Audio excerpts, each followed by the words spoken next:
I hope everyone had the opportunity to enjoy the lunch and just dialogue with friends. I tell you, that lunch really hit the spot for me. So now, our keynote, changing your concussion culture in sports. It's my pleasure to introduce Mr. Dr. Psychological Sciences and Consultation, Dr. Ross. Thank you all. Thank you very much. Can everybody hear me back there well enough? Okay. We are delighted to be here today. As Travis mentioned, I'm the director of the St. Louis University Sports Psychological Sciences and Consultation Lab. And much of what happens in the world of sport, as we all believe, a lot of it is that athleticism and physical aspects, but we really focus on the psychological aspects. And one of our major areas of interest and work and research is in the area of injury and sports-related injuries and that psychological, emotional adjustment to injury, and also how those factors help in the recovery and return to athletic play. So today we're going to be talking about the notion that psychological aspects of what happens when a person has a concussion, when one of your student athletes has a concussion, and how we can work with the culture of that. I am delighted today to really have as the main presenter John Lace, who's a doctoral student in clinical sports psychology at St. Louis University. One of the things that makes John very unique is that he is at the intersection of three fields. There's clinical psychology, where we really work on the psychological and emotional problems and difficulties or even disorders that people have, but also in the area of clinical neuropsychology, which really looks at brain functioning, functions of the brain, and a lot to do with neuropsychological assessments. He's an expert in injuries, in concussion injuries, and particularly among adolescents. And finally, then, we had the sports piece, so it's clinical sport neuropsychology, and he brings all those together in one, and we're presenting the talk today. So if you will, give a warm welcome to John Lace, please. Thanks, everybody. I hope this is on and you all can hear me A-okay. I can't hear in the back of the room, so I'll trust you guys' judgment. Thank you, Dr. Ross, very much. Thanks to Spazios. Thanks to Brain Injury Association of Missouri. Great to be here and to give this talk and to kind of shift away from some of the really medical and the concrete, and we have had some great stats about how high schools and how different schools report what happens with concussions and policies and procedures, and we can kind of integrate that with psychological components as well, some of the psychosocial and background things that we don't want to overlook. A little bit about me, like Dr. Ross said, I'm earning my PhD slowly but surely at SLU right now. Part of my research is on adolescents who've sustained concussions, mild traumatic brain injuries, those are synonyms, and looking at both the cognitive, so how well their thinking skills are, how well their memory is. We've looked at the SCAT, which has kind of memory components of it and kind of attention things, as well as emotional behavioral regulation pieces as well. Related to sports, some of my background is a little more Chicago-based. I hesitate to even bring up the Cubs or the Hawks, but I'll make sure not to mention that at all. But anywho, so what we're talking about today is what the culture of sports concussions is. I know many of us are athletically focused, a lot of coaches. I know we've done hand raising, I won't make us do that again. And athletic trainers, bless all your hearts for doing what you do, and at the administrative level too. There's lots of overlapping circles that kids are a part of. We want to understand what each of those components looks like. And then we want to learn maybe how to change some of our culture. If we've identified any problems with what our concussion culture is, how we talk about these problems, how we think about these problems, both with ourselves and with our student athletes, we've got some suggestions on how to handle that as we cross that bridge. So broadly, what is the culture of sports concussion? And before we can even talk about that, what makes a culture? In our culture, to define a word by itself, sometimes we might think of geographic differences, nation of origin, racial or ethnic backgrounds that might make a culture. really salient. But what culture can also be in the context of student athletes is any sort of set of shared beliefs, values, and attitudes. So what we think about kind of a concussion or anything, whether it's winning, a competition, how we get along with others, what we believe about it, what we hold dear and what we kind of prioritize on a day-to-day basis, what we strive for. Those are some of our values. Our attitudes, how we think, kind of the lenses that we see each other through, that we see athletic competition through, and then our expectations for behaviors for ourselves and for others. You know, I expect you all to pay your best attention and listen to me. Like, I'm kidding. Continue to eat and stuff. It's fine. But, you know, in this culture, we have a kind of give and take of what's expected for athletes to report to their coaches, for coaches to respond in a certain way, for administrators to have policy level procedures in place. So all of this makes up our sports culture. And particularly with athletes, the way that we think and talk about concussions is really salient. For us to have the most kind of positive culture change, each one of these sets of individuals has to come together. And this is, I think, the coolest exemplar of this whole room. We've got people that represent, maybe not teammates. I don't know if there's any high school or younger athletes in the room with us today. But we've got all of these types of domains represented. Parents, coaches, certainly, school professionals and administrators, healthcare providers, so from folks like Dr. Halstead and Dr. Huang to psychologists like Dr. Ross and myself in training. We all can influence the way that our athletes think about concussions and approach these pretty controversial and complicated and very serious issues. So 3 things that we've kind of distilled that contribute to what our current sport concussion culture is. And some of this is review, and I don't mean to harp on things that we've already covered, but certainly lack of awareness. You know, we've looked at some stats from Dr. Halstead and other folks too about how, you know, I think there was a stat that said maybe 90+% of athletes didn't even know that they may have had a concussion. So there's kind of a lack of awareness on the athlete side and unfortunately on the lay public side and sometimes the school professional side too about what we're actually looking for. A second issue is concealment. Athletes might be a little bit ahead of the curve and try to hide things for lots of different reasons that we'll get into.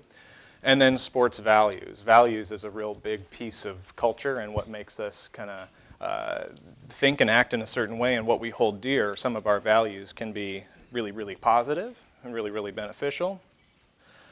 To an extent, though, they might be detrimental if we hold them a little too dearly. So these are a couple examples of some phrases that I've certainly heard in my athletic background and even working with parents and kids themselves. Who's heard something like this? And I'll pause after these to ask some examples of your own, but he didn't black out. It couldn't have been a concussion then, right? Does that sound familiar? I see some hands, yep. Well, she was a little dizzy. She was sort of confused, but she could still play fine, so we kept her in, right? Hands, perfect. Well, if he didn't throw up, he wasn't puking, so it couldn't have been that bad. He was all right, right? Are there any other kind of comical examples? I say comical tongue-in-cheek, but any things like this that you guys have heard from either folks around you, parents, or the kids themselves or their teammates? That's been concerning. Yeah? Anybody want to share an example? Getting their bell rung is like still a big saying like in the sports world. He just got his bell rung. He's fine. That's just what he does. Right? Yeah. That's a great thing to say, or a great example rather. Excuse me. Any other examples? Otherwise, we'll move on. And I also want to make sure that this is an open dialogue. Please feel free to ask questions, to interrupt me, to say, go back, I didn't catch that. We can be flexible and fluid. So related to this lack of awareness that we've got, a lot of concussion research, I know Dr. Halstead gave us this last year's kind of distillation of new research in 2017 and even this past month that's been published in exceptional medical journals, is really a hot topic. This is a novel kind of field of research as we pay more attention to it as a society, as we get to realize that maybe repeated head injuries are not so great. as we get more research, we get to find out a lot more. We get to find out really cool preventative strategies as well. I know, even in the hot topicness of this, I think there's been legislation proposed in Illinois just within the past couple weeks. I don't know if anybody's heard about this, for preventing tackle football for kids younger than 12. I think I read that in the papers. What are people's thoughts about that in terms of a safety perspective, in terms of neurological development, in terms of an athletic development? Does anybody have thoughts about that type of legislation? It's going to, sorry? It's going to hurt a lot of under 12-year-olds. How is it going to hurt them? Because they're not going to be able to play football. Because they're not going to be able to play football? I have great-grandsons that are 7 that are playing football. Yeah? I bet they love it. My sons play football starting at 5. Right? Luckily, they didn't get injured. But Knock on wood, right? Yeah. Well, anyway, oh yeah, what do you got? I was going to say that in Missouri, I didn't play tackle football until, I can't remember, I was probably 12 whenever I was younger. I Okay. played flag football from 8 to 12, and I didn't know any different. I thought it was great. Yeah, fair enough. You thought it was great, yeah. Did you find yourself still kind of hitting during flag football? No, it hurt. It hurt. Good. I'm glad it hurt, and I'm glad you didn't get injured because of that. Fair enough. Well, big picture, the point is that as this becomes a bigger and more researched topic, you'll start to see kind of increased legislation. We've seen the charts and the graphs that go up, and as soon as legislation's passed, there's still a little bump, and then injuries start to come down a little bit too. So hopefully we have that curve continue. There's still a lot of misinformation about what immediate concussion symptoms look like, about how, maybe classic red flag types of symptoms. We've talked about things like headache and dizziness and balance problems or difficulty concentrating, feeling foggy. All of these things are absolutely really commonly reported symptoms. Other kind of red flag, I use that term in quotes to denote kind of classic brain injury symptoms that are actually less commonly observed in concussions, a more mild version of a brain injury. That's things like vomiting. It certainly happens. The base rates of that type of symptom, vomiting particularly, is actually about less than 5% in a lot of kids who sustain a concussion. So if that's the thing that we're looking for, if we're only looking for, a kid puking on the side, like I said before, he didn't throw up, it couldn't have been that bad. If that's our threshold, we might be missing a lot. We might have a lot of false negatives, and that's the worst possible thing we'd like to happen. I've got a video. We all like videos. I'm going to see if it'll come up here. Does anybody know who Dwight Schrute is? I hope we do.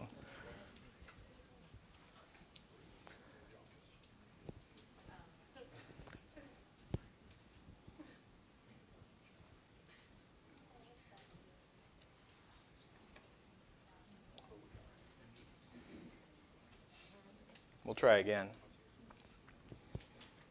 Oops.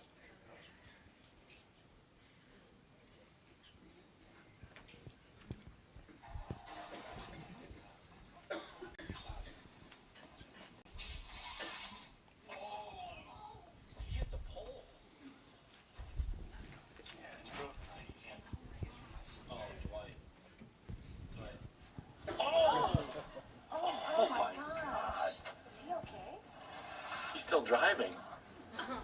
Dwight, you forgot your bumper. Hello? And that was, of course, Michael Scott on the phone saying, "Oh no, please don't send Dwight." I put that to both be funny, but also to kind of make the point that what did we see Dwight do? He threw up. That was the very first thing. This is kind of sometimes pop culture's understanding of what a concussion could look like. As I didn't find a video clip for another one. Maybe we have some Seinfeld fans in here, but there's an episode, a classic episode, where Kramer trades a helmet for, I think it's a radar detector for Newman, and Crazy Joe Davola kicks Kramer and the helmet saves his life, but then kind of days after it, he starts to develop some pretty unusual symptoms. He blurts out, I think, yo-yo ma at random points comedically throughout the episode. He puts one pant leg on, but then doesn't shave the other side of his face. Really weird, unusual things like that, and those aren't really symptoms of a concussion at all, considering that Kramer was normal, intact, I'll say, in every other way. Maybe he had some other problems, but anywho, those 2 points are kind of maybe an illustration of relative misinformation about what immediately to expect. And then also there's commonly misinformation about long-term effects of repeated injuries. With chronic traumatic encephalopathy getting a lot more research, and certainly it's dangerous to be hit in the head numbers and numbers of times. Tons more science needs to be done before we can definitively link any things together. And there's also kind of a perpetual misunderstanding about recovery. We've learned today that typically most adults recover within 7 to 10 days from a concussion. Might be a little bit longer for younger kids as their brains are a little more kind of in development and otherwise. For people who have kind of symptoms past that, there can be lots of other factors that are going on. And I know I think it was Dr. Halstead who related some information about rates of depression and rates of other emotional types of concerns being really salient for vestibulo-ocular problems, in particularly, I think it was high school girls, if I'm not misquoting him, that higher rates of depression kind of preceded and predicted long-term failure to recover at an expected rate.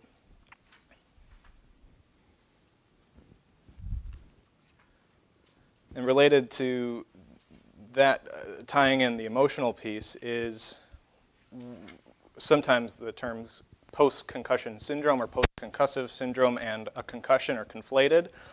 There was a recent study that measured some misinformation in just kind of the lay public, and it was disappointing that, let's see, about 70% of people said that if you experience symptoms immediately following a concussion, you have post-concussion syndrome. 70% of people endorse that as being true, when in reality that's false. If you have symptoms right after it, it's likely you're suffering from the concussion.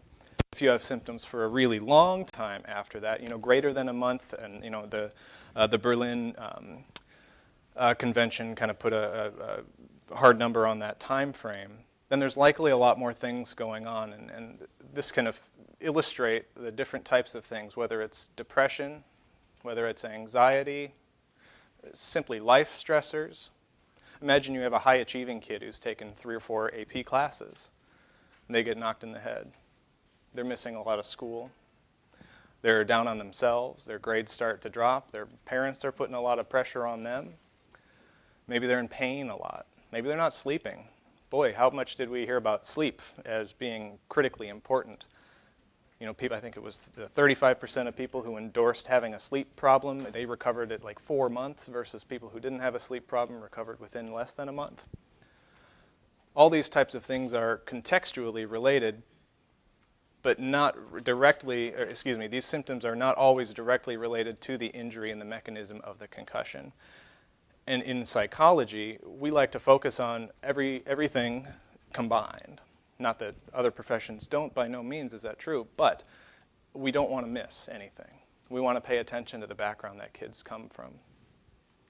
There's a study that showed that related to post-concussive symptoms, and those are usually measured by the 22-item type of checklist. I think Dr. Halstead mentioned that one. It's got symptoms of dizziness, headache, nausea, pain. Are you feeling down? Do you have difficulty concentrating? Types of symptoms we think that are affecting kids after a concussion. A couple studies have shown that even in healthy people with no psychiatric problems and no neurological problems, 30, 50, 70% of healthy people meet a diagnostic criteria, a liberal diagnostic criteria granted for a post-concussive syndrome, even with no type of injury. Another study shows that 90% of patients who have a diagnosis of a major depressive disorder, kind of depression, would also meet that type of criteria as well. So sometimes the non-specificity of these types of symptoms can conflate and can complicate, rather, the path of recovery. Now, related to lack of awareness also is that kids don't quite know what gets them. This stat is one that we were able to pull from research by the CDC that says that about 70% of kids played through a concussion, simply kind of not knowing that they had one. I remember, I forget who asked the question, but it was like somebody said, oh, an athlete reported just having a headache, and that was their only problem, so they just kept playing, and we didn't quite know what to do. That could be a kind of related to not knowing that headaches are a classic sign of having a concussion. Some of Dr. Halstead's work told us that about 83% of kids reported not knowing that they have had a concussion even after sustaining it and feeling a little funny after it. So certainly athletes themselves don't always know what's going on with them. Past lack of awareness, another thing that might influence what our concussion culture kind of means is concealment. Kids sometimes want to get away with stuff. I don't know if kids have ever lied to you, but I don't think so. Kids are pretty truthful, right? No. Of course, tongue-in-cheek, but there's a lot to lose with missing playing time, with missing practice. You know, we as adults can kind of say, well, it's probably better to miss a game or a week's even worth of play than, God forbid, a whole season or longer. Sometimes kids don't have that foresight. I say kids, I mean athletes of all ages. There's another CDC report that about 40% of athletes surveyed said that they didn't report to their coaches that they were symptomatic, that they were dizzy, or that they were having a headache, or that they were having some balance problems. Some things are easier to see externally from coaches, but some things are pretty internal. It's hard to kind of look at somebody and say, ooh, we've got concentration problems, besides kind of in-depth neurocognitive testing. So why might athletes be concealing so much? You know, like I said, we have a lot to lose, and it could be an over-conformity to sports values.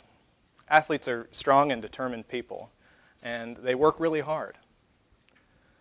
If we over-conform to this mentality that I have to be a real athlete, I have to win at all costs, I'm only an athlete, nothing else really matters, I'm willing to sacrifice a little too much to win, I'm willing to strive too far to be distinguished, to win. This might result in kids that opt out of kind of telling their coach when they're experiencing problems. They might decline to wear optional protective gear to take extra precautions. And they simply just might avoid medical attention or deny all symptoms when asked. If we hold too hard, it's almost a warrior mentality, right? If we hold too fast and too strong to that I've got to be the best at all costs, I've got to be a real athlete. Real athletes don't have problems like this. It can actually be a counterintuitively bad thing. A second sport value is something we call the pain principle. No pain, no gain, right? I remember in my high school locker room above our bench press, we had a big thing that said, pain is just weakness leaving the body, right? And a 15-year-old me was like, oh, that's so cool. Yeah, I'm rocking out on my iPod 1, right? But to a fault, right? If you have, a growth certainly happens through a little bit of pain. But if pain is your ultimate expectation and we hyper-normalize it, we just expect pain no matter what, we expect injury no matter what, we might be doing ourselves a disservice and we might be doing our athletes a disservice. We might be accidentally reinforcing athletes to play hurt, to take unsafe risks. So no pain, no gain is not always the right thing. And finally, related to sports values is a kind of a social network analysis. The image I showed before that had athletes at the center and coaches, teammates, and everybody around it really exemplifies how athletes fit into our culture that we kind of create and modify for them. If we communicate within our sports community, whether that's your team, whether that's at the school level, whether that's at the sport level or the district level, heck, even the state level, we get to have some cool dialogues across the state through these types of seminars. We can start to modify the ways that we think and we talk about these issues in front of and with athletes. If we're not very careful about that, and we ourselves adopt that overconformity to the sport ethic, that warrior mentality, I've got to be the best no matter what, it doesn't matter if my body gets hurt because winning is more important than my long-term health. If we believe that too much, if we say no pain, no gain, pain is just weakness leaving the body, it's all just part of developing. Athletes get concussions, right? That's part of it. I had 5 last year, but I'm fine now. If we hold that too much and we model that for our kids, for our athletes, then we can accidentally reinforce these pretty unhealthy types of behaviors.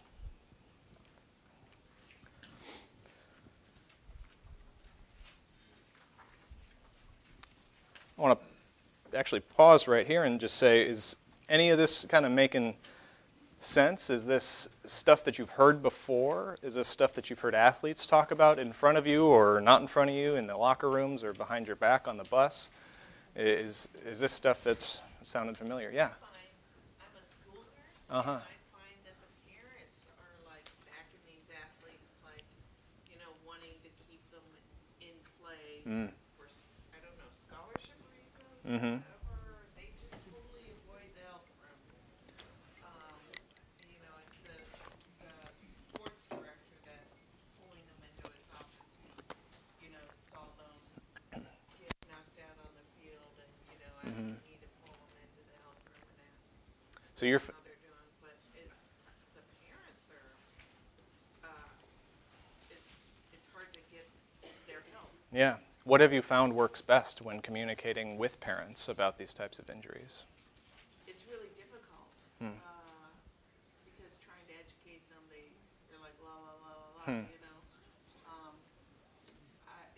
I haven't found the magic bullet to get them to understand.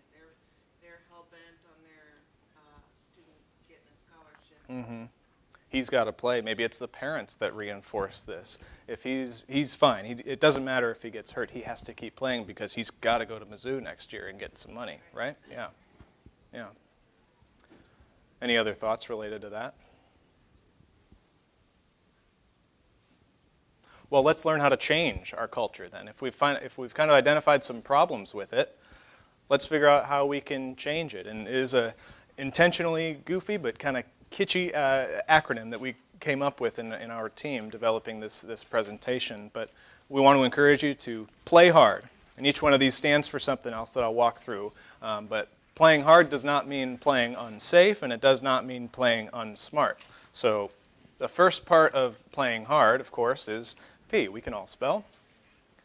So for P, we want to encourage you to really promote learning and awareness before and during season and training, particularly before the season begins. We're lucky as kind of people that work with student athletes to have these types of seminars here, to have a chance to educate ourselves and our peers about what concussions look like, how to respond, how to create good policies and procedures. But there's an apparent kind of deficiency in athletes' knowledge of head injury consequences, and that's really concerning because they may be less able to recognize problems within important areas of intervening at an educational level, at a team level, and we've seen startling statistics that athletes just don't know what these concussions look like. So we can encourage you to host seminars kind of like this. Online trainings, we've talked about ones from the CDC. It's free, it's government sponsored. We've got one from the NFSHS course that's designed for teachers and even for parents too. But more importantly, we've got fantastic resources from the Brain Injury Association of Missouri on their website, and we've got at the end of this packet you should have a references list. Each of the footnotes has got specific references that'll take you right there if you want to type those in. But there's some specialized concussion trainings that are geared for people at different levels. for parents and athletes. If we've got parents that are really pushing back and not wanting to engage, to raise some awareness for folks to say, these are injuries and we need to take them a little more seriously. We've got specific trainings through the Brain Injury Association of Missouri for coaches in schools that they are happy to provide and present. And there's a cool series called Save Your Brain Training for students, and there's a lot of references attached at the end. But we want to really encourage you to be forward and proactive at hosting these, especially before the season starts. Maybe it's before the fall season really kicks into gear. Maybe it's right before folks start back into school in January for student athletes to kind of have a Saturday training day, something like that. These can really be beneficial. The L part of play hard is to incorporate really conscious use of language in discussions with our student athletes. I think one of my favorite things Dr. Halstead says is, the very first thing he says to a new client or a new patient in his office is, concussions are brain injuries. And that simple mentality of being conscious about the language that we use and equating concussions and mild traumatic brain injuries can be really, really important. Some might say, oh, it arose by any other name, it doesn't matter. But actually the language that we use can have a pretty significant impact. We never want to brush off a concussion or a brain injury as nothing. We don't want to miss it, we don't want to laugh at it. It's not just part and parcel. It's not just an expectation that we have of getting hurt is what we do in sports. We sustain injuries. That's just what we have to do.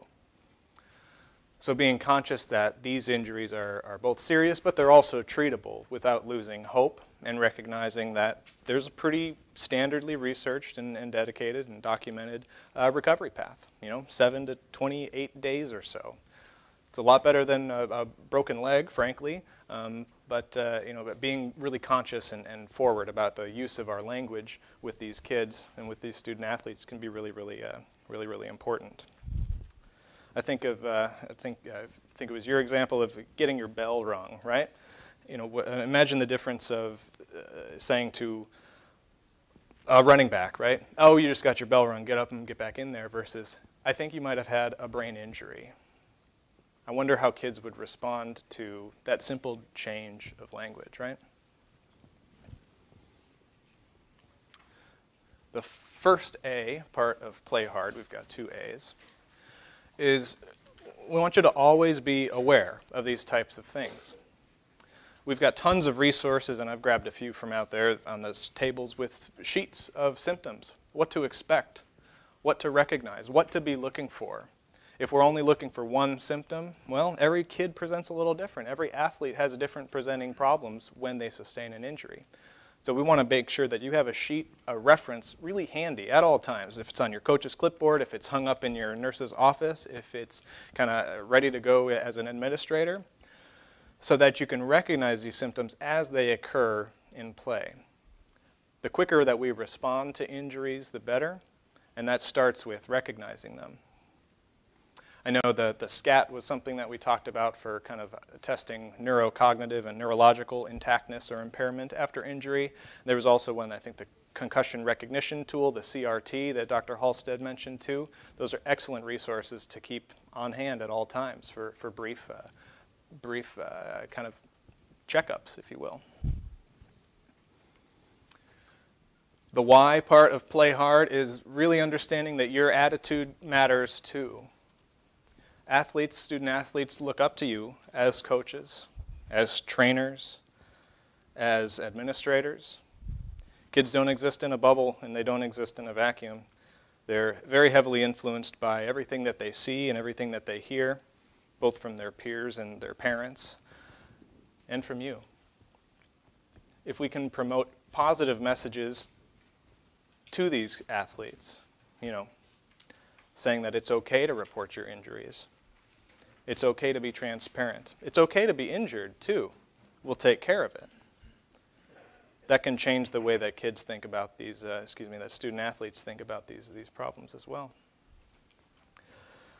Now, I know it's hard to teach by a negative, but really making sure that I wouldn't accuse any of you of doing this, of course, but to never insult or ridicule or scoff at somebody who reports a concussion.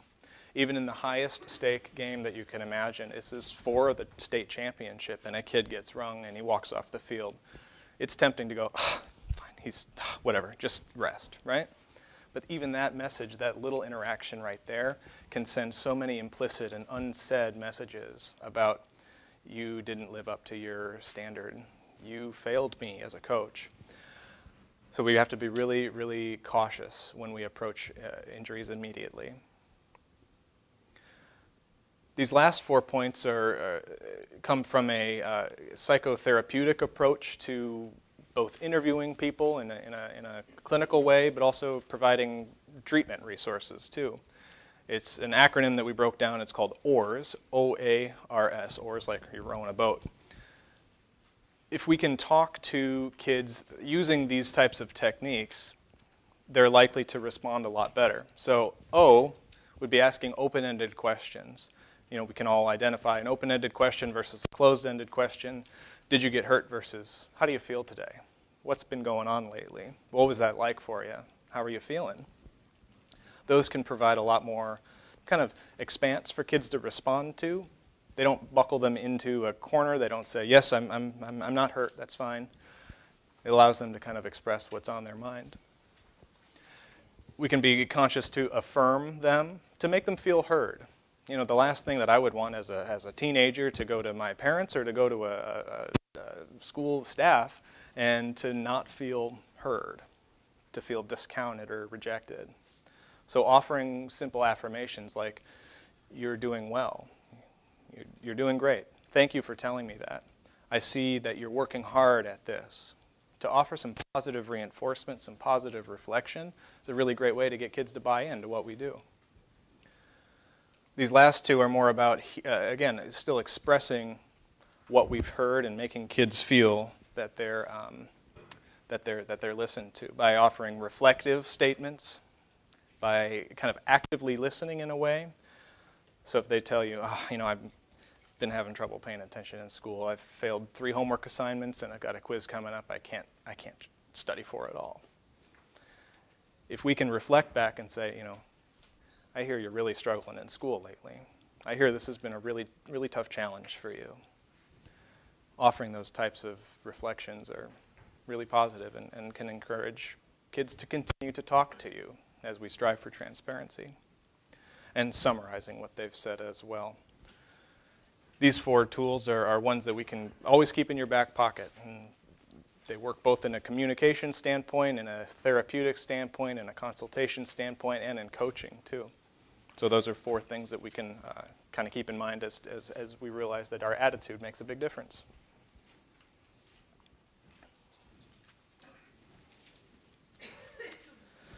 A few more parts of this hard part of play hard. Remember, play hard does not mean play unsafe or play unsmart. It just means that we're playing hard to prevent concealment and increase people's awareness. We want to be honest in how we talk about these things. We want to promote and positively reinforce. That's, you know, encourage people to continue a behavior of symptom reporting. So when we have a child or an athlete come to us as a coach, as a trainer, as a nurse, and say, I think I might have a concussion, I've been struggling with this, I got hit, and here's my problems, let's encourage more of that, right? Instead of just saying, thanks, noted, I'll let your coach know, I'll talk to your parents. Out you go. We can really kind of strive to create this mindset that what they did was so exceptional, truly. And it might seem like a kitschy or a goofy thing, but it's not so. By encouraging them and positively reinforcing that type of behavior will beget more symptom reporting. Encouraging honesty in a transparent sense between teammates.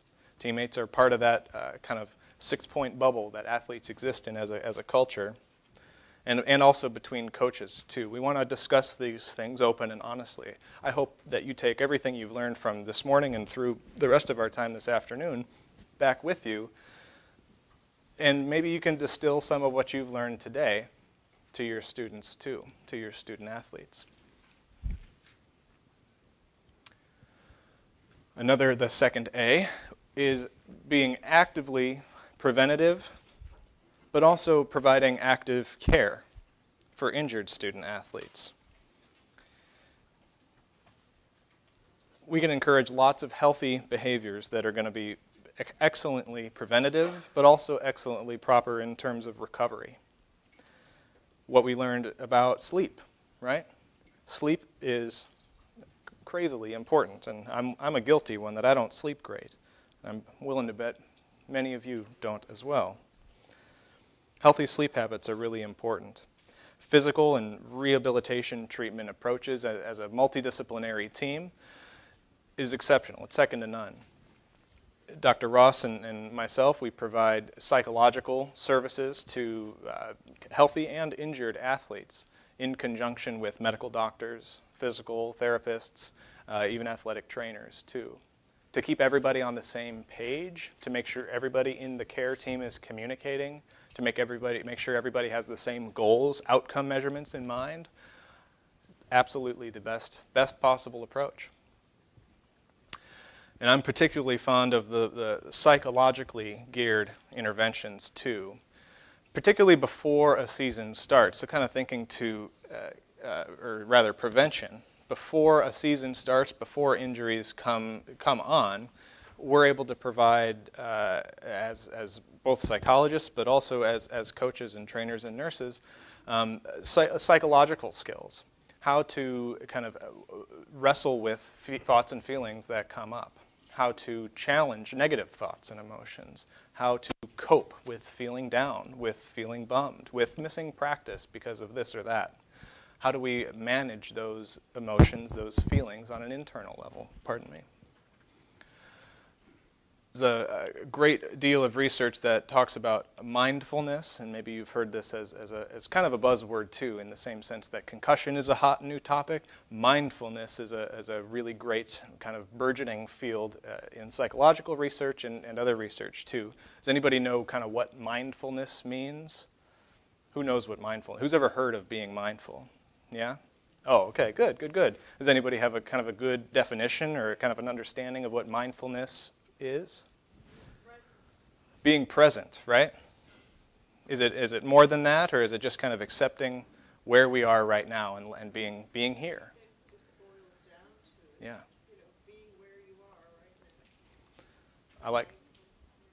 right now. Forgive me. I like that a lot, being mindful, being present right now.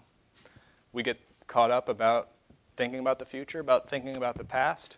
This morning I was thinking about lunch a lot, and I'm sure you're all thinking about getting out of here. I saw some snow before too, so I don't know if we're all excited to get out of here just yet. But even in that, we're not being present right here. As we can encourage kids to be more mindful, to be more present about what they're thinking, about what they're feeling, there's plenty of psychological literature that shows that we can reduce stress levels, we can reduce depression levels, anxiety levels, and kind of cut down the time it takes to cope and recover from an injury as we intervene in this way as well. The last two of our couple recommendations, there it is. The R in Play Hard really stands for be a role model. Don't forget that kids look up to you. Student athletes look up to you and respect the heck out of you, whether or not they express it. They really do. Never undermine the huge impact that you as coaches and trainers and nurses, I put coaches up there not to ignore any other profession, but the impact that we have on kids' lives is truly tremendous.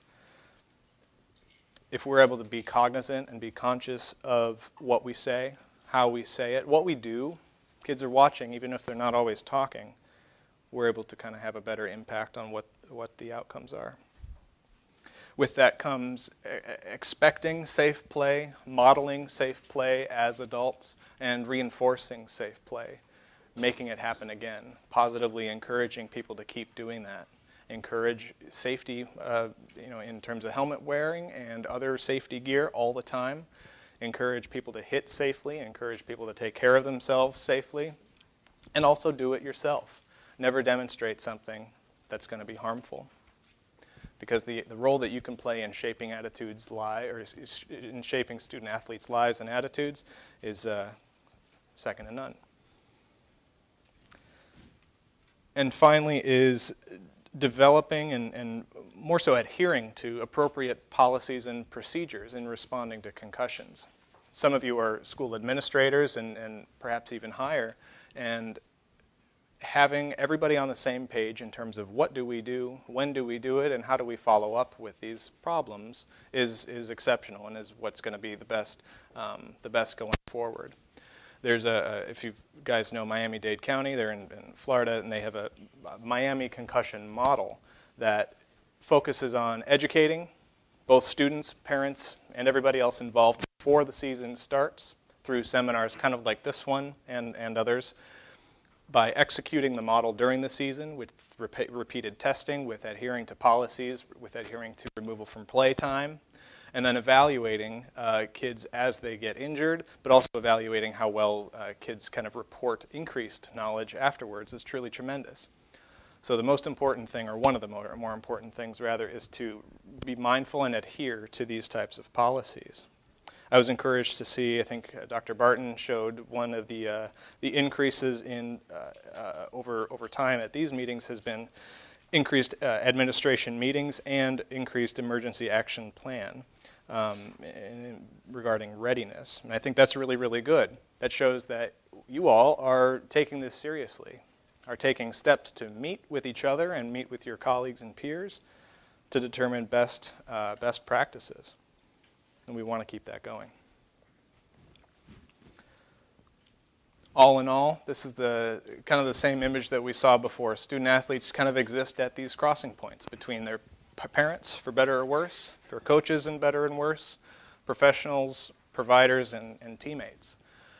And what we can do is really be mindful of the strategies that we've kind of provided today and glossed over a little bit, but hopefully that this provides a good stepping stone for future directions, for future ways for you guys to talk about brain injuries, mild traumatic brain injuries, and concussions a little more purposefully, to keep in mind that they're treatable and that kids sometimes don't know what's happening to them.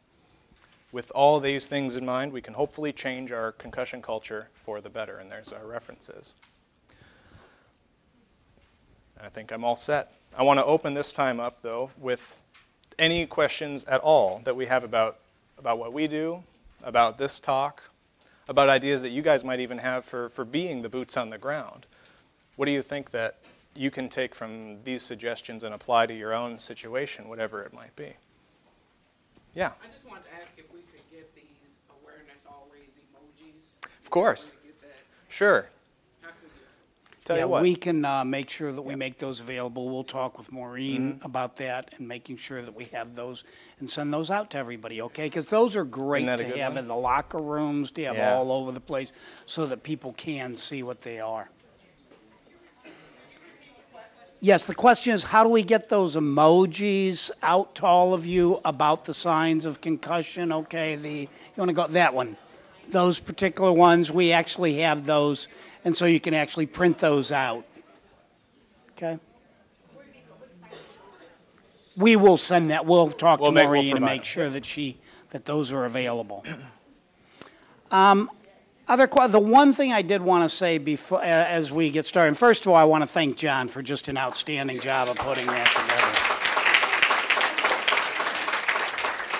You can see how knowledgeable he is. One of the things that John mentioned is this whole notion of winning at all costs. And our point is that in order to win, everybody has to perform at their peak. In order to perform at their peak, that includes their mental performance. And so we actually work with student athletes throughout the year, but particularly in the off season, to actually improve their mental skills training. We provide mental skills, how they can actually stay focused. It's really easy to say, be focused. Well, what does that mean? We actually know that there's something known as flow state that we can measure through heart rate variability, through biofeedback, through neurofeedback. back. We actually hook people up to this equipment. We put them into 3 stressors as a pre-test. So, for example, first is a cognitive stressor. So they're hooked up to this. We say, we want you to be able to do these tasks as well as you can while maintaining focus. And the first task is a cognitive task. We ask them to start 2,734, count backwards by 17.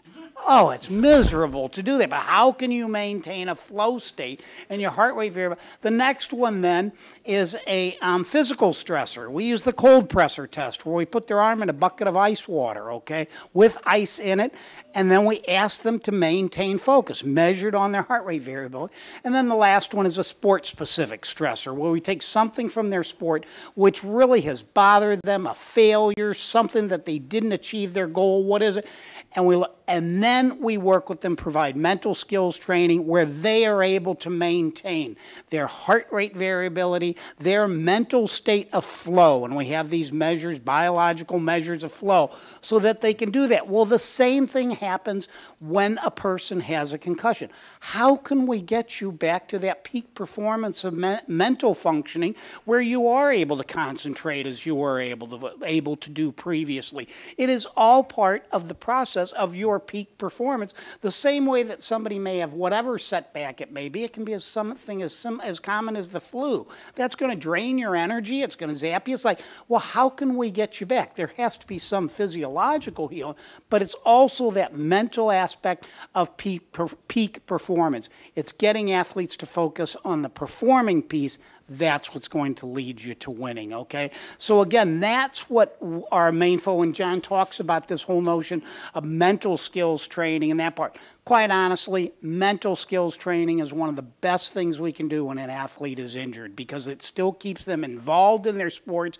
They may not be able to participate as much in the physical, some of the rehab stuff that they need to do, but how can they do this strength and conditioning? Strength and conditioning in sports, we all know the physical aspects are part of it. Physical strength and conditioning make a big difference, but so too is mental strength and conditioning. You're not going to get an athlete to be mentally prepared and mentally at their peak any more than physically at your peak if you just have them for 1 week and say, okay, now we're working on your endurance and your strength. You've done a week of strength and conditioning. Now you're good to go. No, it's an ongoing process. Same thing with the mental aspects of being a peak performer. So questions, things you have, observations that you have.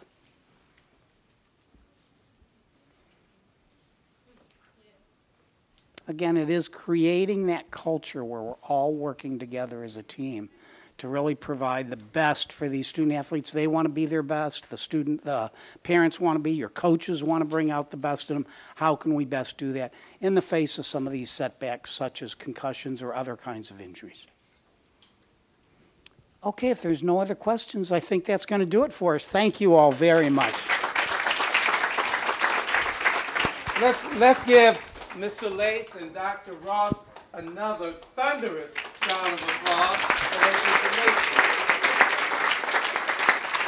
And on behalf of the Brain Injury Association of Missouri, we offer you this gift. Great. Thank you all very much. You. It's been a great audience. Thanks so much, Travis. Thank you. And now, Maureen, let's welcome her back.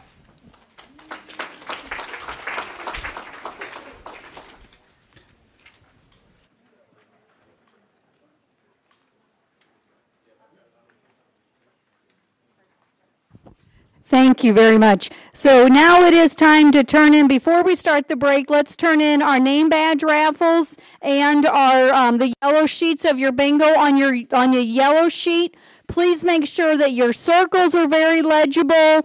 Please make sure that your name and or school and your role is very visible. Committee members are coming around to pick up the name badge raffle and the yellow sheets, because that is your entry into the to the prizes that we will announce at the end or before we begin the last session. So we will now take about a 13-minute break, and we'll be back here to start at 12:45.